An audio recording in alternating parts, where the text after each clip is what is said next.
to a lecture series of construction technology. Today is our lecture number 24. Now, what we have gone through previous lecture, તો કે stone masonry એટલે કે જે આપણે readily available natural stones છે એનો use કરીને આપણે શું કરીએ છીએ વોલ પ્રિપેર કરતા હોઈએ તો એને આપણે કહીશું stone masonry. Principles in stone masonry કે કયા સિદ્ધાંતો ઉપર સ્ટોન મેશનરી વર્ક કરે છે, plus classification of stone masonry કે જેમાં રબલ મેશનરી અને એસ્લાર મેશનરી બંનેનો સમાવેશ થાય છે. ઓકે, આજના લેક્ચરમાં આપણે જોઈશું કે રબલ સ્ટોન મેશનરી છે એમાંથી આપણે course rubble masonry already study કર્યું છે. બાકીના જે 6 ટાઈપ્સ છે એમાંથી 5 ટાઈપ કયા કયા છે તો કે અનકોર્સ rubble masonry, random rubble masonry, dry, પોલિગોનલ અને ફ્લિન્ટ. કોને કહેવાય એ જોઈશું. સાથે એસ્લાર મેશનરી કે જેમાંથી ફર્સ્ટ 2 પોર્શન એટલે કે એસ્લાર ફાઇન અને એસ્લાર રફ ટૂલ મેશનરી આપણે આ લેક્ચરમાં જોઈશું. ઓકે, તો લેટ્સ સ્ટાર્ટ.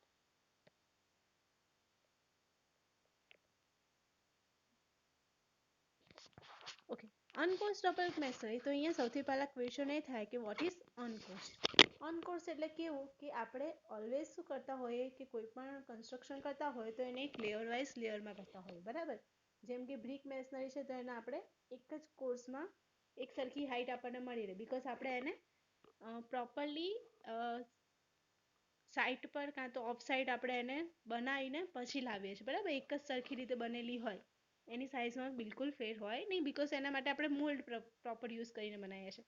પણ જ્યારે સ્ટોનની વાત કરતા હોઈએ તો એ શું છે, નેચરલી અવેલેબલ છે. તો આપણને જે સાઇઝનો સ્ટોન મળે એ સાઇઝનો સ્ટોનને લઈને આપણા જે જરૂરિયાત છે એ પ્રમાણે આપણે એને યુઝ કરતા હોઈએ છીએ, બરાબર. કાં તો એના ટુકડા કરી નાખીએ, કાં તો એ પ્રોપર એક નાની સાઇઝનો હોય તો આપણે આખો સ્ટોન યુઝ કરતા હોઈએ છીએ. ઓકે, તો કોર્સ રબલ મેશનરી આપણે જોયું, બીકોઝ એમાં શું હતું તો કે બધા જ એક જ લેયરમાં આપણે મેશનરી કમ્પ્લીટ કરતા હતા. બટ અહીંયા અનકોર્સ રબલ મેશનરી એટલે શું કે એક જ લેયરમાં ક્યારે સ્ટોન આવતા હશે નહીં. અહીંયા જે રીતે સ્ટ્રેટ લાઇન જોવા મળે છે એવી સ્ટ્રેટ લાઇન એમાં જોવા મળશે નહીં. એટલે કે એક સ્ટોનની હાઇટ વધારે હોય તો બીજા સ્ટોનની હાઇટ વધારે ઓછી છે, બરાબર. તેના કરતાં પછી આપણે શું કરીશું, બીજા સ્ટોન મૂકીશું. તો આ હાઇટ જે અનઇક્વલનેસ મળે છે આપણને એને કહીશું અનકોર્સ રબલ મેશનરી, બરાબર.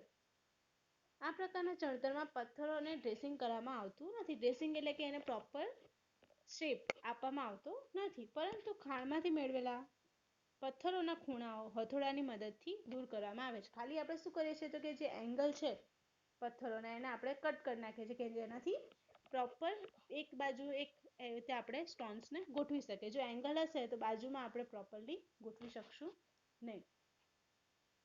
ચણતર કામ લેયરમાં થતું નથી, એટલે કે અહીંયા એક આપણે જે કોર્સની વાત કરીએ છીએ એવો કોર્સ આપણે જોવા મળશે નહીં. ચણતર કામ લેયરમાં હોતું નથી. મોટા કદના પથ્થરોને પહેલાં ગોઠવી દઈએ છીએ, પછી શું કરીએ છીએ જ્યાં વચ્ચે જગ્યા પડી ત્યાં આગળ આપણે નાના નાના સ્ટોન્સ, નાના નાના પથ્થરોને ગોઠવી દઈએ છીએ કે જેનાથી પ્રોપર બોન્ડિંગ આવી જાય એમનું.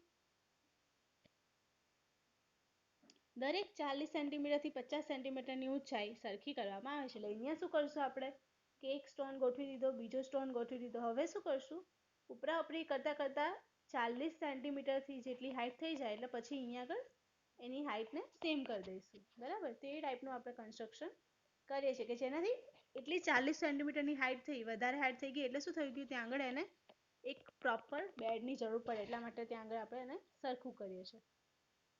આ પ્રકારનું ચણતર સસ્તું હોવાથી કોમ્પાઉન્ડ વોલ છે, ગોડાઉન છે, ગેરેજ, મજૂરોના મકાનો વગેરે માટે ઉપયોગ કરવામાં આવે છે. ઓકે, જો અહીંયા તમને ફિગરમાં દેખાય છે એવી રીતે કે શું કર્યું છે, અલગ અલગ શેપ અને સાઇઝના અને અલગ અલગ મટીરિયલના બનેલા સ્ટોન્સને આપણે ગોઠવેલા. જ્યાં જગ્યા પડી ત્યાં આગળ આપણે શું કરી નાખ્યું છે, નાના નાના પથ્થરોને ગોઠવીને બંધ કરી દીધા છે. અહીંયા આમાં ક્યાંય મોર્ટારનો યુઝ કરેલો નથી. Again, uncoarse rubble masonry is the cheapest, roughest and poorest form of stone masonry. Different sizes are available કે યુઝ કરીને એને બનાવવામાં આવે છે. They are not dressed, they are used as they are available from the quarry, and the larger stones are laid first and the spaces between them are filled with spalls, means small stones. This type of masonry is used for construction of compound walls, godowns, garages and labor quarters. મજૂરોના જે મકાનો છે એના માટે આપણે બનાવીએ છીએ. Now next one is random rubble masonry. Okay, તો આ પ્રકારના ચણતરમાં અનિયમિત આકાર અને કદના પથ્થરોને ગોઠવીને કલાત્મક દેખાવવાળી દિવાલ તૈયાર કરવામાં આવે છે. એટલે કે અહીંયા શું કરે છે, આપણે અલગ અલગ શેપના અને અલગ અલગ સાઇઝના પથ્થરોનો યુઝ કરે છે. સિમિલરલી અનકોઝ રબર મેશનરી જેવું જ છે રેન્ડમ રબર મેશનરી, બરાબર, પણ આમાં વધારે અનિયમિતતા હશે રેધર ધેન અનકોઝ રબર મેશનરી. જો દિવાલની ફેસમાં વાપરેલા પથ્થરો છીણીથી ઘડેલા હોય અને કોલના સાંધાની જાડાઈ 6 mm કરતાં વધારે ન હોય તેને ફર્સ્ટ ક્લાસ રેન્ડમ રબર કહેવાય છે. જો આપણે આગળની જે ફેસ વોલ છે, બરાબર, આપણી ફેસ વોલ છે એને પ્રોપરલી શું કર્યું છે, છીણીથી ઘસેલી હશે, બરાબર, ઘીસી પાડેલી હશે, તો એ કેવી કહેવાય, ફર્સ્ટ ક્લાસ ટાઈપની રેન્ડમ રબર મેશનરી કહેવાય, જેમાં આપણે મોટાઈની થિકનેસ 6 mm કરતાં વધારે રાખતા નથી. એના કરતાં ઊંધું કે જ્યારે ફેસમાં વાપરેલા પથ્થરો અહીંયા છીણીથી કરેલા છે, અહીંયા શું કરે છે, આપણે હથોડીથી તોડેલા હશે, બરાબર, તો એ કન્ડિશનમાં મોટાની જાડાઈ કેટલી હશે, 12 mm કરતાં વધારે ન હોય અને એને આપણે કહીશું second class random rubber. Okay, આ પ્રકારનું ચણતર રહેઠાણના મકાનો, કમ્પાઉન્ડ વોલ, ગોડાઉન વગેરે બનાવવામાં થાય છે. એટલે કે જે અનકોઝ રબર મેશનરી છે એના કરતાં થોડુંક એક લેવલ અપ છે, પણ અહીંયા આગળ આપણે સ્ટોન્સ થોડા અનિયમિત યુઝ કરીશું.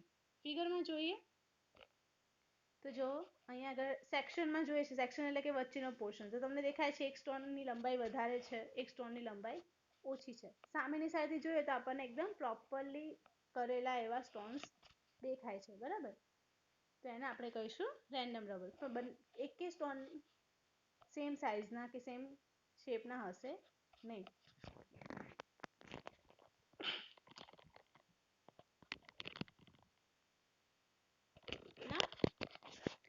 In this type of masonry, stones of regular shapes and sizes are used. In form is slightly superior to uncoarse rubber masonry. મેં કીધું એમ કે it is a superior level of uncoarse masonry.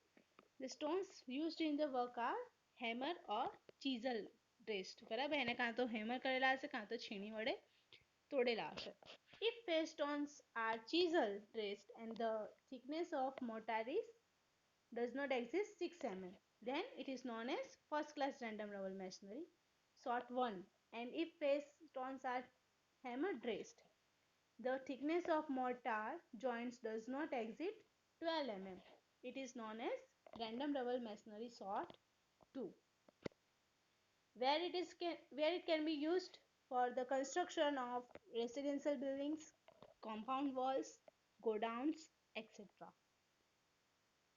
Now, dry rubber masonry. This is the third class type. I'm not saying like third class એટલે કે ઉતરી ગયેલા કક્ષાનું નહીં, પણ ત્રીજા નંબરના કક્ષાની ચણતર જેવું છે, પરંતુ તેમાં મોર્ટાર ભરવામાં આવતો નથી. આમાં બિલકુલ મોર્ટાર આપણે ફિલઅપ કરશું નહીં. જેમ પણ સ્ટોન મળે એમાં આપણે ગોઠવીને એને ચણી દઈશું. આ પ્રકારનું ચણતર એકદમ સસ્તું છે અને તેમાં કુશળતાની જરૂર પડે છે. એટલે કે થોડાક સ્કિલ્ડ વર્કર્સ હોય તો જ પ્રોપરલી એ આપણે વર્ક કરાવી શકીએ, નહીં તો શું થશે, એક સ્ટોન બહારની સાઈડે જશે અને એક સ્ટોન અંદરની સાઈડ થઈ જશે, બરાબર, તો આપણી વોલ પ્રોપરલી વર્ટિકલ ઊભી રહેશે નહીં. તેના માટે સ્કિલ એટલે કે જેને ઓલરેડી વર્ક શીખેલું હોય એવા જ મજૂરોને કામમાં રાખવાના હોય છે. આ પ્રકારનું ચણતર કમ્પાઉન્ડ વોલ પુલના છેડે અપ્રોચના પિચિંગમાં કરવામાં આવે છે. કમ્પાઉન્ડ વોલ છે, પછી પુલના છેડે જે અપ્રોચ આપણે પ્રોવાઈડ કરીએ છીએ, મેં કીધું હતું લાસ્ટ લેક્ચરમાં, તે એબેટમેન્ટ્સ માટે પણ યુઝ થાય છે. પથ્થરોનું સ્થળાંતર રોકવા માટે, એટલે કે પથ્થરો એક જગ્યાએ પોતાની જગ્યાએથી ખસી ના જાય તેના માટે 2 થરો અને છેડે 50 સેન્ટીમીટર લંબાઈનું ચણતર મોર્ટારથી કરવામાં આવે છે. એટલે આપણે એક સ્ટોનને મોર્ટારથી નથી ગોઠવતા, પણ શું કરે છે, 50 સેન્ટીમીટરની લંબાઈ થઈ એટલે ફરીથી આપણે એમાં મોર્ટાર ફિલઅપ કરી દઈએ છીએ. જો અહીંયા દેખાય છે એવી રીતે આ છે આપણું ડ્રાય રબર. એટલે કે ડ્રાય એટલે કેવું કે એમાં વચ્ચે જોડાણ નથી, એટલા માટે એને કહીએ છીએ dry rubber masonry.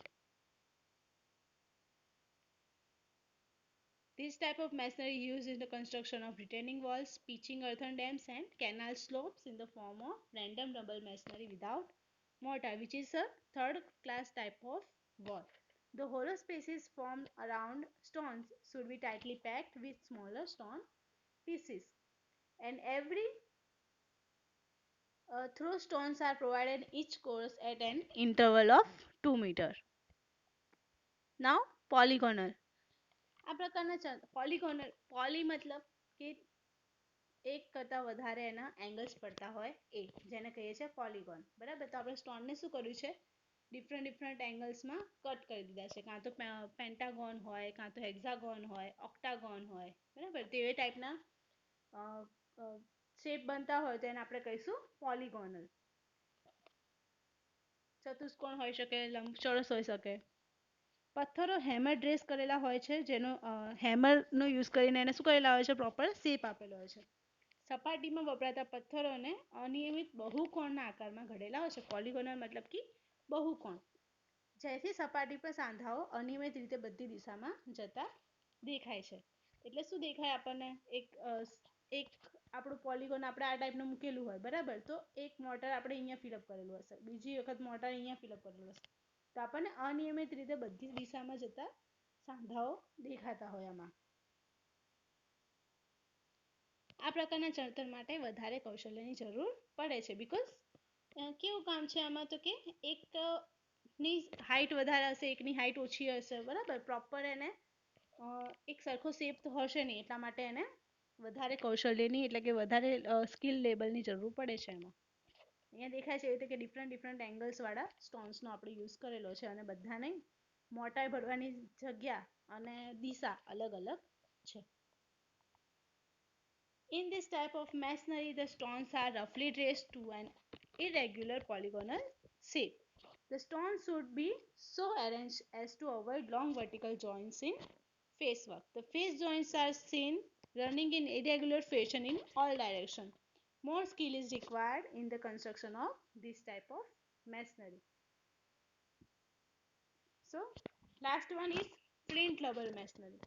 Flint means એક ટાઈપનો આપણો સ્ટોન છે કે જે આપણને રેડીલી અવેલેબલ છે, જે શેનો બનેલો છે કે સિલિકાનો બનેલો છે. સિલિકા એટલે કે જે સેન્ડ જે મટીરિયલમાંથી બનેલું હોય છે એ મટીરિયલમાંથી.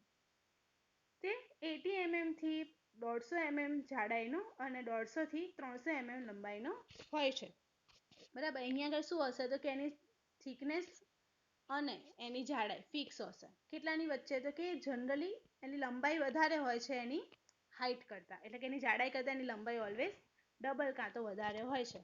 આ પથ્થરો સખત હોય છે પરંતુ જલ્દી તૂટી જાય છે. કેવું છે, પાતળા છે એટલા માટે શું થશે, તમને એક ખ્યાલ હશે કે જે પેલી સેન્ડ સ્ટોન હોય છે એ કેવા હોય છે, જલ્દી ઇઝીલી તૂટી જાય એવા.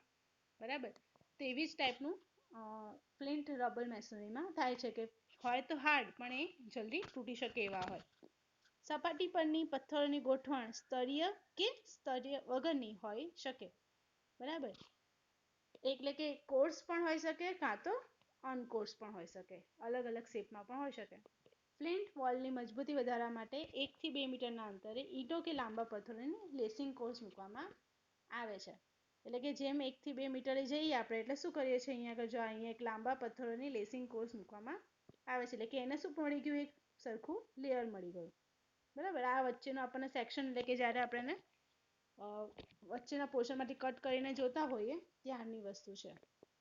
અને એલિવેશનમાં આપણને આવી ટાઈપની કન્સ્ટ્રક્શન દેખાય, લંબાઈમાં વધારે અને પહોળાઈમાં ઊંચાઈમાં ઊંચું.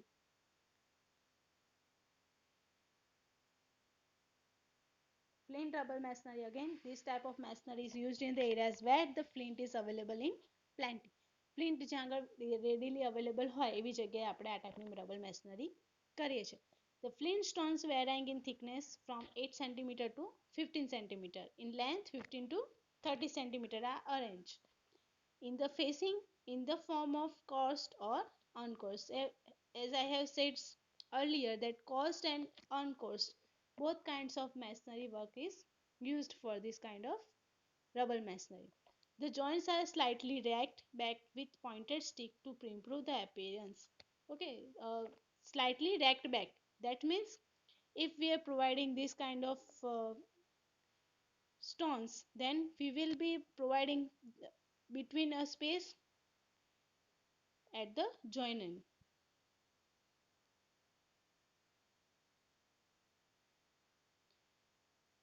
Here we can see that the mortar is racked back inside.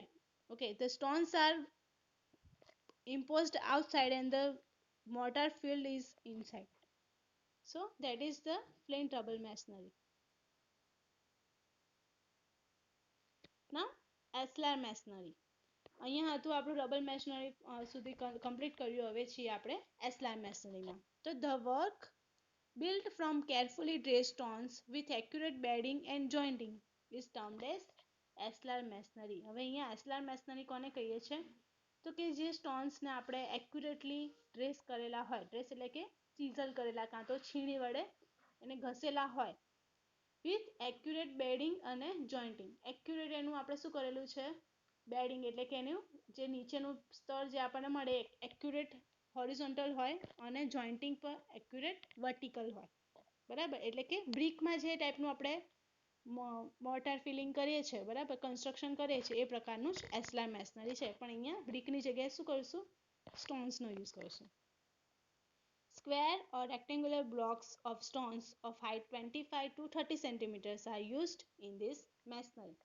Square પણ હોઈ શકે અને રેક્ટેન્ગ્યુલર પણ હોઈ શકે છે અને હાઇટ વેરાઇઝ થાય છે 25 થી 30 સેન્ટીમીટરની વચ્ચે. Okay, now aslar fine masonry, the first of the type from aslar masonry. તો શું કહેવા માંગે છે aslar fine masonry? તો આ પ્રકારના ચણતરમાં પથ્થર તેના બંને તળ, બાજુ અને છેડે ઘડેલા હોય છે.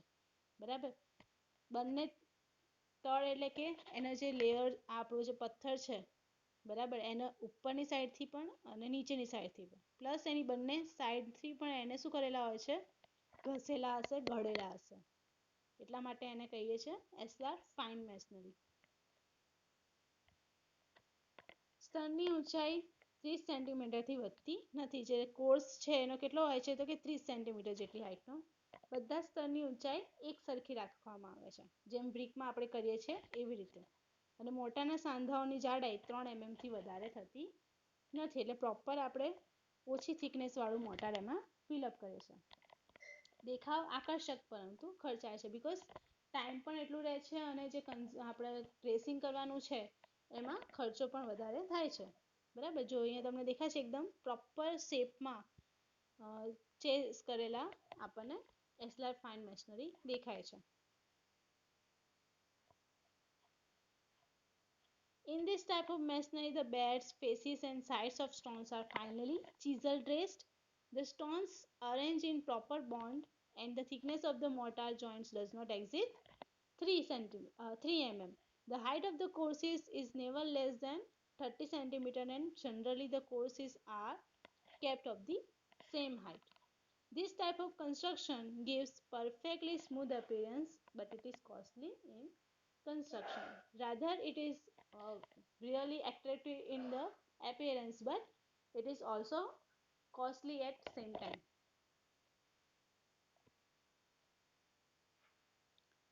Rough tool. ઓકે, હવે અહીંયા ફાઇન મેશનરી પરથી ખબર પડે કે રફ ટૂલ શું હશે. રફ એટલે કે બહુ પ્રોપરલી આપણે એને ચીઝલ કરેલા હશે નહીં. આ પ્રકારના ચણતરના પથ્થરના તળ અને એના છેડા ચીઝલ ડ્રેસ્ડ હોય છે, જ્યારે સપાટીને ટૂલ વડે રફ બનાવેલી હોય છે. શેની વાત કરી? તો જે તળ છે એટલે કે એનું બેડ, બરાબર, અને એના છેડા એને જ આપણે શું કરેલું હશે? પ્રોપરલી ચીઝલ ડ્રેસ કરેલા હશે. જ્યારે સપાટી જે છે એની, બરાબર, એની જે બહારનો આપણો ઉપસેલો પોર્શન હોય, અહીંયાથી આ સાઈડથી આપણને જે દેખાતો હોય એને શું કરેલું હશે? રફ બનાવેલું હશે. એટલે કે જ્યાં જોઈનિંગ આવતું હોય ત્યાં પ્રોપર કરેલું હશે, પણ જે દેખાવ છે ત્યાં આગળ આપણે રફ ટૂલ કરેલા હશે. એટલે કે ચારે બાજુથી એને સરખું કરતા નથી.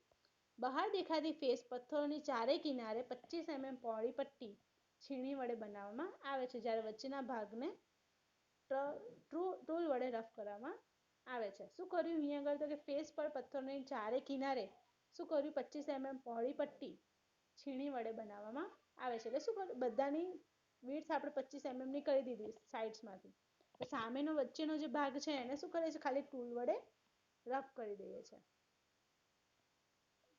મોટા સાધનની જાડાઈ અહીંયા શું રાખીએ છીએ 6 mm થી વધારે થતી નથી. ફાઇન મેશનરીમાં શું કર્યું આપણે 3 mm થી વધારે નથી લેતા, જ્યારે એસ્લા રફ ટૂલ્સમાં આપણે શું કર્યું 6 mm થી વધારે લેતા નથી. જો અહીંયા દેખાય છે તમને બહારની સરફેસ એકદમ રફ દેખાશે પણ જે આગળ એનું જોઈનિંગ આવે છે બરાબર ત્યાં કેવું કરેલું છે પ્રોપરલી ચીઝલ કરેલું છે. ઓકે એટલા માટે એને કહીએ છીએ ashlar rough tool. Again, in this type of masonry, the beds and sides are finely chisel traced, but the face is made rough by means of tools. A strip of about 25 centimeter wide made by chisel is provided around the perimeter of every stone exposed for view. The thickness of mortar varies from 6 mm and not more than 6 mm. Okay, as you can see in figure, the facing of the Aslar rough tool is rough and the sides of the masonry is properly chiseled. So that is why it is called Aslar rough tool. Okay, અહીંયા આપણો lecture complete થાય છે. Your question is explain Aslar fine masonry as well as Aslar rough masonry. બંનેને તમારે explain કરવાનું છે and submit till Wednesday 10 am. Next લેક્ચરમાં જોઈશું આપણે rest of the ashlar masonry કે જેમાં છે ashlar quarry faced, ashlar chamfered, ashlar block in course અને એસ્લાર ફેસિંગ. એ સિવાય જોઇન્ટ્સ ઇન સ્ટોન મેશનરી કયા કયા છે અને કમ્પેરિઝન ઓફ બ્રિક મેશનરી અને સ્ટોન મેશનરી એ પણ આપણે જોઈશું.